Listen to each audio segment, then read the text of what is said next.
So this is the January 2022 Mount Vernon Clinic. And my name is Ted Becker. I'm the chairman MC of the clinic. Years ago, in 2015, actually, we gave a clinic in Mount Vernon on the Mount Vernon Terminal Railway. At the time we gave that clinic, the owner of the railroad, George Stephenson, he and I sort of shared the podium, so to speak. Well, since then, George has retired, if you want to call it that, although he still putters around the railroad. And he sold it to his son, Hugh Stephenson, with the fourth generation in that family to own the railroad. I will take you through. This is a much improved slideshow from the first time. So I talked to George again, found out some more historical things, that this railroad is a little bit more than just a place to park tank cars. So here we go. Mount Vernon Terminal Railway was owned by George Stephenson. We're not as long as some railroads, but just as wide was Hugh Finner's comment, or his slogan, I guess you could say, and more on Hugh in a moment.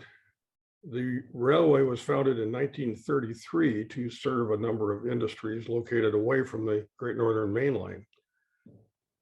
As you probably know, most of you know, the Great Northern came through Mount Vernon while the NP was out in the valley through Cedar Woolley. And so they, at the beginning, they operated over 2 miles of existing trackage that originally belonged to the Pacific Northwest Traction Company, which was the interurban, and that was the segment that ran from Mount Vernon to Bellingham. And in here, we will find a slide or two that shows some of that old trackage. In 1939, they acquired the PS&C, Puget Sound and Cascade trackage that ran from Mount Vernon to Clear Lake. And by doing so, they helped preserve competition between the NP and the GN because they had traffic rights, trackage rights at that time. It was 7 miles, that was that line. I just threw this in because I found it on the internet, and this is for Olin Anderson's benefit. He's a traction nut, and I think he's in tonight. So here we go. There you go, Olin. Anyway, this is an original map, kind of showing the route from Mount Vernon right here on out here to Clear Lake. And actually the railroad ran a little bit farther up, almost to the Skagit River. And this is the NP line that ran alongside. And this, of course, is the GN that came up through here. This is another map, the same one. It just kind of overlays it's a plat map, shows the different property owners and so forth at the time. This is a view of the Puget Sound and Cascade crossing College Way. The railroad is up above, and the road, which we now today know as College Way, is just nothing more than a couple of ruts in the ground. And you can see they had floods back then, and we still have them today. So the Mount Vernon Terminal Railway, original owners were 3 fellows: Frank Arndt, Frank McGuire, and Hugh Finner. Hugh actually worked on the PS&C. And so they originally worked for the PS&C, hauling logs from Clear Lake to Skagit River log dump, which was out kind of by Lions Park in Mount Vernon, where Lions Park is today. And there's still some pilings visible in that area. Switched a few industries on their daily trip. PS&C decided to abandon the logging road, and so therefore they didn't need the connection to the Great Northern. The new railroad served industries that provided a link to the Great Northern right there in Mount Vernon. And one of the things they did was they hauled tin cans from the Carnation Company, which is the sort of north end of the line, to the Darigold plant, which was the south end of the line. And the only thing remaining from the Carnation Company is the smokestack. And as a point of interest, I know the guy that painted it because he painted our house. And I said, well, how the heck did you get all the way up there and do that? I mean, you know, and he said, oh, this is a lift truck. I think that's probably about 125 feet tall, 150, something like that.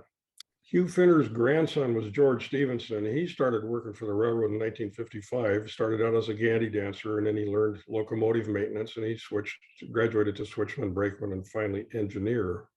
And there is George. This picture was taken in 1998, and you'll see this picture expanded later on. But I'm here to tell you that George is just a throwback, a really neat guy, a pleasure to know him. George is in his 80s. My life, I would say, was enriched a lot by talking to and meeting George and getting to know him. In the 1960s, George bought his grandfather's interest in the Mount Vernon Terminal Railroad, pardon me. So then he all of a sudden had to learn the paperwork and the management parts of the railroading industry. And during the 60s, sometime, he couldn't remember the exact year, the Mount Vernon Terminal twice spent summers handling cars of steel pipe per day, 25 cars per day for construction of a natural gas pipeline. In the 70s, industry declined in Mount Vernon. The Darigold plant was the first to close, and then Carnation followed, both because the market kind of collapsed for condensed milk. And here's the Darigold plant. These industries we'll see sooner or later. This is the Reventment that we call it. It runs up kind of on the berm or dike, and the city of Mount Vernon's over here. In the 70s, George acquired the remaining stock of the Mount Vernon Terminal, making him the sole owner of a Class I railroad. When George and I did the slideshow at the time, he said they'd never shown a loss in over 40 years. And I would also mention that you notice that the railroad passed from George's grandfather to him. His father was not in the picture as a railroad owner. His father was a meat packer, something like that, had a meat plant, but not the railroad. George looked into car leasing with Bray, but he couldn't come to an agreement. Bray is a company that I did a little quick internet look, and they were making these per diem boxcars back in the 70s. He actually explored taking over the Milwaukee operations in Bellingham after that railroad's demise in 1980. And that same year, Stokely ceased operations. And this is a map showing proposed Sumas branch over to Cherry Point that they were in pretty serious negotiations about building, but as you well know, nothing ever happened to that. This is the Great Northern coming along here, and the NP out here, and then this is Milwaukee trackage down into Bellingham.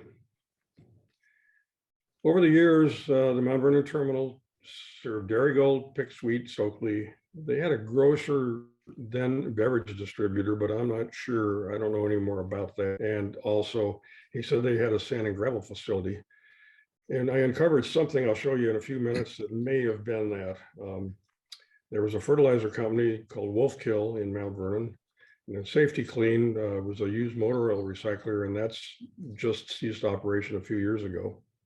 And then the big thing that everybody knows the Mount Vernon Terminal Railway for is all the extra tank cars that you'll see stored there. So the Mount Vernon Terminal Railway, this is an overview of the map, and here's the Darigold plant way down here, and it comes along the Reventment and along down into Riverside Drive and so forth. The freeway isn't shown at this point. We come around the corner here, and this is Great Northern, and this is the old PS&C right away. And this is where, in today's world, there's a propane dealer. This is a close-up of the south end, Darigold, working their way along here. I won't dwell on these much because it's kind of hard to read them. But I did spot this piece of track coming right through here, coming across Riverside up, and that was the old Great Northern spur that came in to feed the Darigold plant way, way, way back when. They ripped it up in the street many years ago, but they just left it in the parking lot. And the north end of the railroad, you can see we curve around, and it's just a close-up view of that view you had earlier. And this is an overview of the railroad on a map of Mount Vernon with all the streets and so forth. This is, if you know Mount Vernon, this is the bridge that crosses over to the west side. And the old log dump from the PS&C was right out in this area. Customers along the Reventment, here's a picture of the Darigold plant, and this is the Stokely and Pick Sweet complex right along here. And this water tower, you used to say Stokely's on it. I should go down there and look. I'm not sure what's there now. These are other industries, and I don't know what they are. and notice the stern wheeler there used to be a lot of stern wheel traffic on the Skagit River. So that dates this picture back a ways. Looking north along the Reventment, there's that same water tank, and here is track that's embedded in the pavement, still there. And this is the old Pacific Northwest traction trackage. They had a runaround down at this end so they could run around. Today, present day operations. I'm going to look at an overview first. A little hard to see these, and I won't dwell on them long, but here is the north end of the railroad. This is the Safety Clean building. And this building we'll talk about shortly. It used to be Concrete Norwest, and the old Wolfkill facility was right in here. And then the railroad comes across here, and these cars are sitting on the interchange between the BNSF and the Mount Vernon Terminal. Comes around here, there's the shop buildings, and the engine house is right under the freeway, and then this is the tank car storage. Different view of the same thing. I think Neil sent me this picture, Neil Erickson, thank you, Neil. BNSF mainline. This is the track that they set out cars or pick up cars from the Mount Vernon Terminal. And we'll talk about these here shortly. What's going on with these tracks. The old Wolfkill facility was right in here. So the north end, I call it a team track. I may be an outdated term, but they currently have an operation going on with where they bring in hoppers of plastic pellets from a plant in Texas, and they're pumped into air slide trailers and trucked to Boeing. And then the empty hoppers are sent back to Texas. And occasionally you'll see when the south end is full, they'll stick extra tank cars up here too. And the former industry Safety Clean was at the very end of the track. I asked George, I said, well, why don't they just take the hoppers into Everett? Why to bring them all the way up here? And he said, well, it was cheaper for them to come up here, park the cars, and then truck them down than it is to switch through the Boeing plant down in Everett. This is the north end, and this is the Safety Clean, no, pardon me, this is the Safety Clean building. It's pretty small. It's about, I don't know, 40 feet long, maybe, size of a car. And they used to process used oil from the refinery. They bring it in and they process it and ship it out. But I guess it was not viable because it's out of business. Safety Clean as a company is not. They have plants all over the country. Looked them up, but they didn't make a go of it here. So this, as you see, there's a couple of hoppers here and then a bunch of tank cars. And that's often the case here. This is looking north at that track. This is a street crossing, and the BNSF is over here. And then this is the Mount Vernon Terminal. They have two tracks across Fir Street. This is the old Wolfkill photo. Thanks to Neil Erickson for sending me this photo from his archives. It's gone now, but needed a little industry. Well, I don't know how little it was. I don't have any better pictures of it. But this is a cover where they could remove it and bottom drop hoppers and then auger it up into the building. And then this is, of course, the spout, which they could load cars. Looking north again, this is some new trackage here. I'll show you some better pictures of it. The Mount Vernon Terminal expanded here a couple years ago. And this road along here is sort of a access road for the BNSF maintenance cars and trucks, and they check the track and so forth. Looking north, just across the street from where I was, you can see the new tracks here and the new turnout, and the old track, both of them going this way. This is a particularly interesting little guy here. I thought this was really a cool modeling detail, no clearance, and you can put up a couple of cement barricades or something to protect your switch stands so trucks don't hit it. You can also notice new gravel here and up here, and not very much in place yet. This is that new track that they installed a couple years ago to expand their operation. So the two old tracks were here and here looking north, and the new ones are over here, and they've reballasted part of this, but not all of it. These pictures are pretty recent. I was down here looking this way. Well, now I'm up here kind of looking back, but I discovered this thing, and I'm calling it the pit. And I asked George about it. Nice weathering on the concrete, by the way. I told George that, but he didn't get the joke. Detail where you can see the I-beams across here, and the rail on top. And what they used this for was they would bring in fine rock, as he called it, really fine rock, and they trucked it down to the water treatment plant.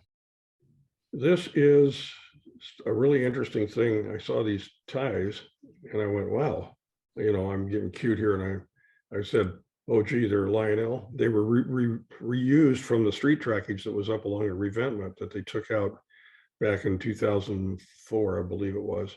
And I'd never seen that before. I thought it was pretty cool. So moving on here, looking up, there's the Safety Clean building, a couple of these pressure hoppers. And this old building here, which was Concrete Norwest. And here's another view of it. And I got wondering about it because as I looked at it, yeah, a big old loading door right alongside the tracks. And so I asked George about it and he said, yeah, that was the Concrete Norwest. What it really was sort of their headquarters and their showroom and sales where they would sell bagged concrete, tools, forms, other concrete products, and so forth. So they'd be bringing a boxcar in here or two and unloading, occasionally. The grade crossing looking east on Fir Street, I wanted to point this out because the BNSF track, there's really two of them here. One is the interchange track with Mount Vernon Terminal, and then there's the main line behind it. That's protected with the gates that drop down and the flashing lights and the whole works. But the Mount Vernon Terminal tracks are not protected. And I asked George about that. I said, well, I'm not trying to be, smart aleck here, but aren't you supposed to protect your tracks, your train when it goes across? And he says, well, yeah, we're supposed to. But he says, well, a lot of our stuff's done at night and there's no traffic. But he says, if we have to cross in the daytime, we have another guy, and he stands out there with a stop sign and stops traffic, and then we scoot across. A rudimentary, old-fashioned way of doing it. He said that they had looked into establishing or putting in flashing things. And as you might imagine, there's a huge amount of political stuff going on there and permits and arguing about who has this and who has that. And of course the cost. And so they've really never pursued it. And they figured, well, eventually when the city of Mount Vernon, says, hey, you got to do something, then, but they're not in a hurry to do it. Now, south of that street, they have a team track, again, that I call it that, where they bring in hoppers of powdered catalyst pumped into trailers, trucked to various refineries, both local and up in Canada. And then they'll leave the hoppers there, and sometimes they fill them with dirty catalyst to return to the point of origin to be clean and reshipped. And here's an aerial view. We were here on Fir Street looking this way where the grade crossings are, and this is that track with a few hoppers sitting there right now, and it's double-ended. Looking south, now these cars are set out on the interchange track from the BNSF into the Mount Vernon Terminal. Looking north, same cars, a little better exposure, and you can see the hoppers, and this is a truck, and they're had an operation going on. They had a whole fleet of trucks on the other side of this facility. Tank cars are stored on the south end, west side of I-5. Tank cars are stored for the refineries. That's what you generally see there. Sometimes they store them full of propane, and sometimes they're empty. Propane is added into the fuel, as I was told, at the refineries. In the wintertime, it's an additive for the fuel. Tank cars, the railroads don't own tank cars except just an occasional couple, and so they don't have home yards to go and store them like the BNSF yard in Seattle. So the owners, UTLX and so forth, have to find places that they can be stored. They pay per diem for storing the cars there, and George told us back in 2015 that the per diem rate, I think he said it was $6 per car per day. And at that time, before they expanded across the street, they had a capacity of 65 cars. I asked him about that when I talked to him here a few days ago on the phone, and he's currently in Palm Springs. And he says, I just don't know about that anymore. You'd have to ask Hugh, his son. Well, I have not been able to get a hold of Hugh. Looking down, and you can see this is the BNSF main line coming along here, and there's full of tank cars. The engine house is here, and this is the shops. They have a couple little tracks that go in there. Typically, you'll find maintenance away equipment in there. They have various pieces they bought used, or back when George still lived up here, you'd find his motorhome parked in there. Pays to own a railroad, I guess. And, just another view of the tank cars. They're just stacked in there. I went by just the other day and there wasn't a tank car to be seen. So it changes.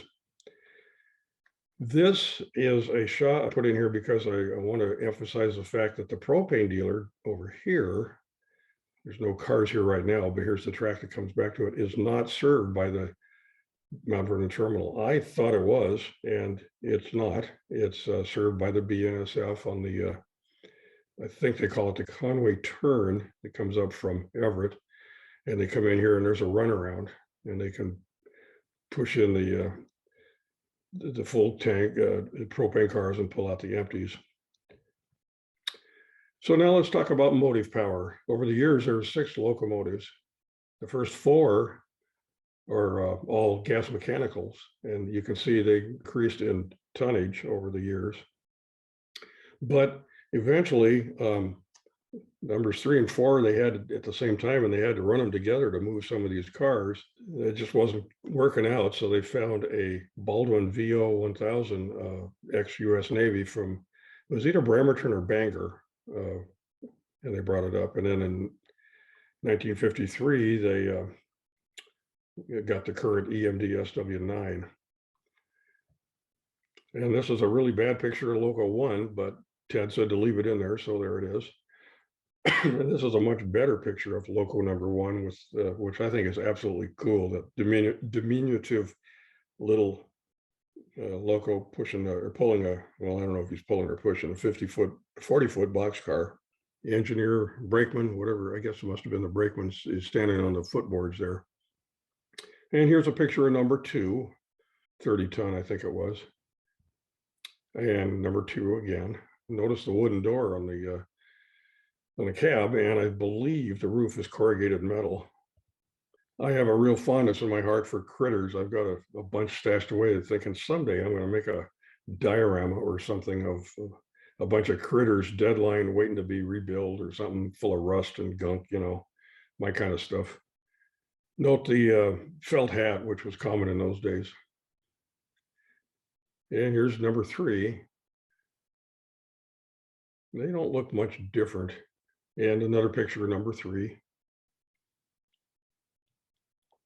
And here's a real color picture of number 3, and she's coming out of the old engine house, or old roundhouse, pulling a reefer. This is up, maybe it's pushing it, I'm not sure, but it's going up along the Reventment towards the Picksweet, Stokely, or Darigold plants going south. Number 4 arrived via Lowboy, and I read through this, and George said that they are considering painting this new locomotive red, white, and blue to go along with the bicentennial theme for the city. And of course, most of you know that in 1976, every railroad around was painting their locomotives in that color scheme. And here's a picture of 3 and 4. Remember, I said they operated together, and number 4, by gosh, she got a red, white, and blue paint scheme, although it's pretty simplified, but it would be easy to model that. And here's number 3 now. It's up at the Lake Whatcom Railway in Wickersham. Yeah, there we go. And it runs. I saw, at least it had been, I saw a YouTube clip of it putting along. And here's another picture of number 4 without the blue. Number 4 was sold and ended up at Modoc, which is a railroad training facility in northeastern California, from what I found on the web. Nice paint scheme, pretty simple, all red, white accents. And here's numbers 5 on the left, obviously, and number 4, way back when. And a little out of focus, but this is number 5. It has 505, Mount Vernon Terminal 505 on the side. I'm not sure why, but and he couldn't remember. George could not remember why they numbered it 505. Numbers 5, also known as 505, and 4, and a little speeder. Another picture on number 5. For a guy like me that likes weathered and rust, you know, I appreciate the rust chips that on the front. Well, number 5 had a problem. She threw a rod, and you don't just go out to your Napa dealer and get a rod for a Baldwin diesel locomotive engine. They're really, really hard to come by. And so they took it out of service. Eventually, they scrapped it out. A little more rust in it here. But they took the prime mover out of it. This guy, I don't know who he is, but he bought it, and he lives in Custer, which is north of Ferndale, along I-5, kind of that area. And I don't know what the plan was, if George didn't know, but he sold it to the guy and he trucked it up there. And as far as we know, it's still sitting there. I don't think it ever got running again. So what happened to the locomotives? Number 1 went to Skagit Steel and Iron. They have an engine shed, kind of, you can see from the street, but I'm kind of chicken to drive in there and take a good look. So maybe I can finally get permission to go in there. Number 2 was sold to JV Marquis in Seattle, and then to Dominion Bridge in Burnaby, and then on to Selkirk. I guess MB is Manitoba, I guess. Number 3, as you know, went to Lake Whatcom Railway. And number 4 went to a guy named Nathan Harper. Then it went to the Western Forest Industries Museum in Tacoma, and then to the Yakima Interurban Lines. And then finally, as you saw, the red paint job down to the Modec Tech School in California. And number 5 was scrapped. When number 5 kicked the bucket, they needed a locomotive. And this is what they ended up with from the Tacoma Beltline. And I asked George, I said, gee, George, did you like rent a locomotive in between times till you got this one? And he said, no, this was already for sale, and he bid on it and got it. And it didn't take him long to actually acquire it.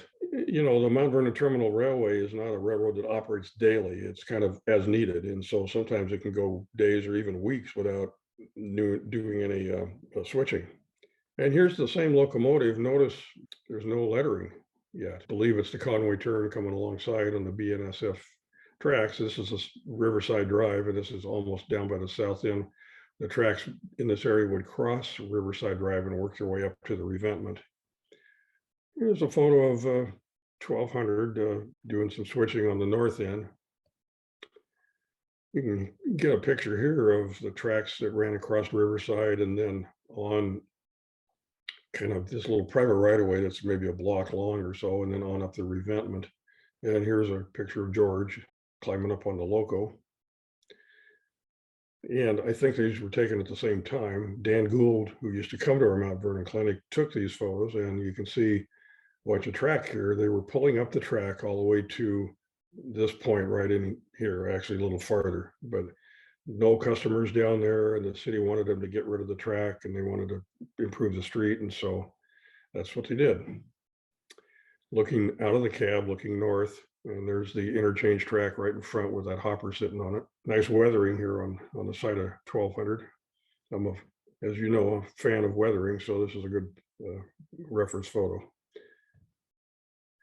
Former roundhouse is on the right, and Ted remembers this from back in the day, and he remembered seeing that sign. Well, you know, it's not a roundhouse, it's an engine shed, it's one stall, and it's gone now, but he remembered that. And I asked George about that. I said, George, whatever happened to that, the sign? And he had to think for a long time, and he goes, oh yeah, I remember that sign. He says, I don't know what ever happened to that. So it probably found its way to an antique dealer and went elsewhere. New engine house, roundhouse, they call it, being framed up. This is really cool. It's just north of the engine house under the freeway. It's an old Rainier beer, obviously, van body. And I said, George, what's the story here, man? And he said, well, when they had Safety Clean in operation to the north, they needed a place to store extra equipment because that building just housed some machinery that was in use. And so they found this thing and brought it in and put it here. And of course, Safety Clean's out of business, but they still use it for storage. But that's not the whole story. The rest of the story is according to George, Hugh, current owner, lets a homeless man live or sleep, whatever, in this, and then he keeps an eye on the place, especially at night, because there's been lots of attempts to break into the roundhouse and so forth. So this guy will keep an eye on things, call the cops, whatever. I think that's probably his, it looked like a trailer that went onto behind a bicycle. 1200 backing out of the roundhouse. You see more tank cars on the side. Rolling stock and the Mount Vernon Terminal Railway owned 9 boxcars, but they never were lettered for Mount Vernon Terminal. So 501 to 505 were lettered for Puget Sound and Cascade, 506 to 509 for the GN. And these cars were used primarily to carry empty milk cans from the Carnation plant, which was a GN customer, to the Darigold plant. It's kind of interesting because Darigold and Carnation are in competition, obviously, condensed milk, and yet they're one's supplying the other with cans. They never owned any other rolling stock. Years and years ago, I'd spotted a hopper sitting there once and a caboose another time, but he said, no, some guy bought those and they stored them there until they came to get them. The shops, there's a maintenance away critter. I don't know what this thing does. Maybe somebody here does, but I thought it was really cool because it's up on blocks. Kind of reminded me of a backwoods redneck place with a truck up on the. It's a ballast tamper. Ballast tamper, thank you, Paul. Track maintenance was done by hand until about 85, and they picked up some equipment to do some maintenance. As you can tell, there's not a lot of maintenance required.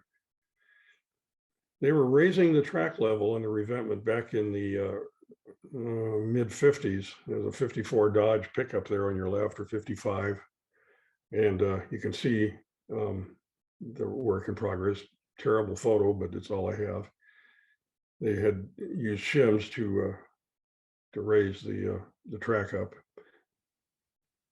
This is the track from where we were there, but looking south, curves back around and heads down to the Stokely plant down here in the water tower. So this is what we call the Reventment, and this is old Pacific Northwest track. And this is the same photo you saw earlier, but I'm showing you again. This is looking the other direction now. George was contacted by Burton, which is the guy's real name. He owned Casablanca Fans, and he wanted to build a railroad on his property on Orcas Island. And George said, well, yeah, okay, I guess you want to sign the checks, I'll build you a railroad. It was a mile long. It was a speeder pulling a trailer, which was, the passenger car. And it was 1998 that he did this. There's a picture of the speeders in front, and there's the trailer, the passenger car, Mount Baker's Scenic Railroad, pardon me. Beautiful woodwork on this, absolutely beautiful. And George bringing the consist, I guess I don't know, not a consist, the loco and the passenger car out of the barn for some kind of a jaunt. And all aboard, ready to depart. There's George, and I took delight in both these photos because they put these chairs up on the front. They sit alongside the engineer. He has to sit on the hard old bench. The Mount Vernon Terminal Railway actually had a pass, which he gave me one, of course, and it's pretty cool. I think Mount Vernon Terminal Railway, 1.5 miles main line, going on passenger train only. Well, the joke is, of course, that the Mount Vernon Terminal Railway did not have a passenger train. So that was an inside joke that he thought was pretty cool. You should have seen him grin when he told me. And this is the back of the pass, and it just shows some of the industries that they were serving back in those days. And that's all, folks. Or is it? Let's just take us a little farther, modeling the Mount Vernon Terminal Railway. Like I told you at the beginning, this is more than just a railroad that has tank cars. And so if you had a place for a long shelf layout, this would really work out good because the railroad is very linear. And, if you like tank cars and hoppers, it works out fine if you like current day stuff. But if you want to go back to earlier times, you could have some of those other industries that we looked at earlier, especially if you like critters. And of course, there either way, there was an interchange with either the BNSF or the GN. And my friend Neil Erickson, I think, is tuned in here, and he has taken it upon himself to model the Mount Vernon Terminal Railway. Neil, you want to take it from here? My reception's really poor. Okay, let me take it to the end and then you can jump in, okay? Sounds good. Yeah, there's not a lot here. This is a shell, this is S scale. As far as I know, is the only model of the Mount Vernon Terminal Railway. I don't know anybody that's ever built anything other than this. This is his layout. Neil used Google Maps and he figured out what he wanted to do, and he built this 18-inch by 12-foot layout. It's out in his carport. Neil lives in on the Big Island of Hawaii, so outdoor railroad modeling over there is different than what we have here usually. The track is all hand laid, and the turnouts were all built in place. Another view of it, and that really is the end. Neil, you did you want to add something, or should I go back a slide or two, or? No, thanks very much. Anybody have any questions? I had one question, which is on that layout, Neil, is the track on the right-hand side of the shelf that doesn't have the rail in it yet, is that where the propane dealer is? Am I following this? Burr, I only modeled just a bit of the BNSF there on the right-hand side. It's just for, show only, but I ended up buying a couple of very modern locomotives just so I could stage them for photographs. I thought it was a great presentation. I've always wondered about that as I've driven through Mount Vernon and had lunch at that restaurant right around the corner. But I noticed the pole line down the right of way next to most of the trackage, those big tall poles with the power lines. Is that a remnant of the old electric railway? No, it isn't. And I can sort of speak to that with some knowledge since I'm retired from Puget Sound Energy and the operations department. And that was, I'm not sure when Neil took that photo, but it had those were transmission lines of 55 kilovolt lines that would run from substation to substation. The old Mount Vernon, Pacific Northwest Traction poles and everything is long gone. Well, I know, but the rights of way were often used by subsequent power line companies.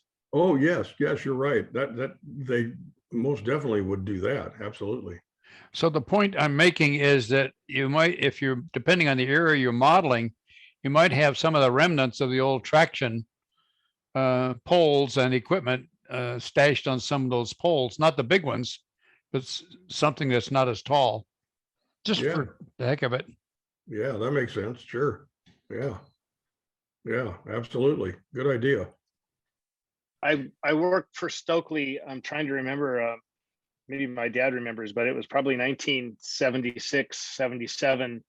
And I didn't get a chance to take any photographs back then. Film was rather expensive. So I think it was probably later when I was in college or just out of college, maybe 1982. So I never did see any trolley remnants in all the time I've lived there or when it walked the line. If I remember correctly, that trolley operation stuff was all gone in the 30s. Thank you, Al, for a great presentation. Yeah, I'd just like to make a comment. I'd say thank you, Al. I had no idea that railroad was there, and I work for the BNSF, and I've been through there plenty of times, and I never realized there's another railroad there. It looked like something I'd like to model. Holy smokes. It looks really interesting. Thanks a lot. Oh, absolutely. Looking at your efforts that you post on your blog on Model Railroad Hobbyist, this would be right down your alley. Yeah, definitely. I know you're doing an HO and an O scale layout, so Yeah. Thank you, Al. Good job. Yeah. Thank you, Al. It was excellent. Thank you. Hey, Al, do you know when they built that engine house that you had that picture of, the red engine house? Oh, I don't know, but they had.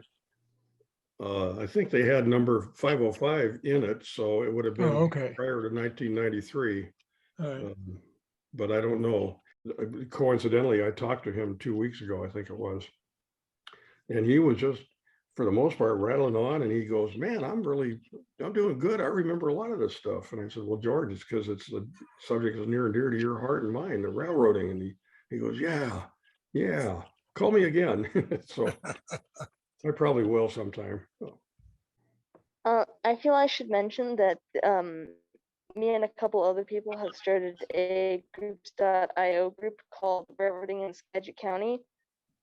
It's focused on all railroads and all eras of trains that ran through Skagit County. So if anyone's interested, just look us up. One of the other aspects of Skagit County, of course, was the logging. And there's a terrific book. If you haven't got it, you should get it. Hard copy on logging in Skagit County. And it includes photographs of an incredible amount of trackage all around Mount Vernon, all those hills around Mount Vernon along east of I-405, I-5 rather. Those were all logged by rail. Yeah, and actually the person who wrote that book is actually in our group, so he's an amazing resource. I might mention Kent Sullivan is very active in the history of the Northern Pacific along the east side of Lake Washington from Renton all the way north. Right. And he is one hell of a research guy, knows how to dig through all the records and does dig through all the records and comes up with an amazing array of information. He did that whole series in the NPRHA magazine about Everett and all the railroads that operated in Everett and which railroad served what industry, and it was amazing, really good. Well, Bellingham is next. Oh yeah. Hey, yeah. I'm a rookie at this, so I didn't know when you wanted me to bail out of this thing. Oh, yeah, that's the Logging Railroads in Skagit County book. Yeah. It's an excellent book. Yes, that's an excellent book. And The Al, group, it does have a picture of the 505 taken in the fall of '87 with the freeway in the background. It's a black and white photo. Yeah, Yeah, that looks like one of the ones I had in the slideshow, but I'm not sure. It sure was an ugly locomotive. and therefore, because it was an ugly locomotive, it's a cool locomotive. I knew Bob Herman was an engineer on that branch, and he was also an artist and a poet and wrote a couple books. And one of his books is called A Railroad Runs Through It. It's a mix of photographs and poems and anecdotes of railroad activity around Everett and Snohomish County, and including that Darrington branch. So if you can get a hold of a copy of that, I highly recommend it. Darrington branch book that has all the mileposts, and you can see like what was at each milepost from Arlington to Darrington. If you look on my trainmasterbob.com website, I have the Burlington Northern track diagram of the branch on there. Cool. Okay. Those loaded tank cars would have isobutane and butane in them. 10 to 1075 hazard stickers on the side of them is for propane and for butane both. Okay, all right. Oh, and try to remember now, if I remember right, the butane is added to the gasoline at the refineries to make the gasoline fire faster Okay, in the cylinders. And I think isobutane was used during the winter time, so because it would fire faster under cold temperatures, if I remember. okay, that's good to know. Yeah. Also, the Mount Vernon Terminal Railroad got paid a switching charge for every loaded car that went in. Mhm. I know what it used to be, I can't tell you. But, and then there wasn't any payment for empties, and there wasn't any payment for the railroad for the tank cars. The tank cars were all overall all paid for by the leaser. and I'm not sure if you can hear me, but Darius Kinsey's book is pretty amazing. Featured layout that will be on display at the Narrow Gauge Convention in Tacoma in September is the ON3 Hangman Creek layout. A beautiful portable layout. It's been completely refurbished and will be our featured layout on display as you come into the vendor room. And it's incredibly well done, including a lot of structures similar to those pictures of those bridges and trestles in that book on logging in Skagit County. Somebody like critters, here's mine. Tell us a little about it. Well, it's set up for ON30 or S-scale, either one. It's a center cab Plymouth that I've invented, no known prototype. And it's a frame that I made with 3D printing. Part of the theme of my layout is a seaport that includes river traffic. And I recently purchased this kit for this stern wheeler from Interaction Hobbies. I've started to build it. This is the hull. It's a waterline kit. And I was very gratified to see in that one aerial photograph of the stern wheeler sitting there in Mount Vernon. So that kind of justifies my by having a stern wheeler in the river port portion of my layout. Can I share a screen? Oh, man. Whoa. Love it. Where was that? That's at Skagit County Ironworks When? in Cedro Woolley. When? Well, it's still there actually, but Oh, I mean- I shot when we had a logging convention years ago up in Mount Vernon. Okay, yeah. It's incredible. There are 5 of these that they built, and there's an article in Tall Timber magazine that I have. And I want you to pay attention to the trucks on this thing. Yeah. So, Paul, there's a challenge for you. Wow. Well, it's chain These- drive. These torsion bars were designed to obviously adjust the camber on those wheels. Did you see the chain drive? Yeah. The prime mover is in one end of the locomotive. The prime mover is in one end, and the chain drive and gear drive and all that stuff is here. And then there's a chain drive that connects the two sets of the two trucks. Wow. I love it. But this needs to get modeled. Oh, yeah. Yeah. That is cool. I nominate Paul Vaughn to take that on as a project. No, Paul Vaughn is not going to build that critter. But there is a complete article with specifications and drawings of it in the Tall Timber magazine that I'll be happy to share with anybody that wants to tackle this. Wow. Oh, geez, where would you start? I mean, with a sheet of styrene. yeah, I guess. Yeah. Whoa, Lots of styrene. that is way cool. I can't help it. I just, wow. This is the official ending of the meeting for tonight.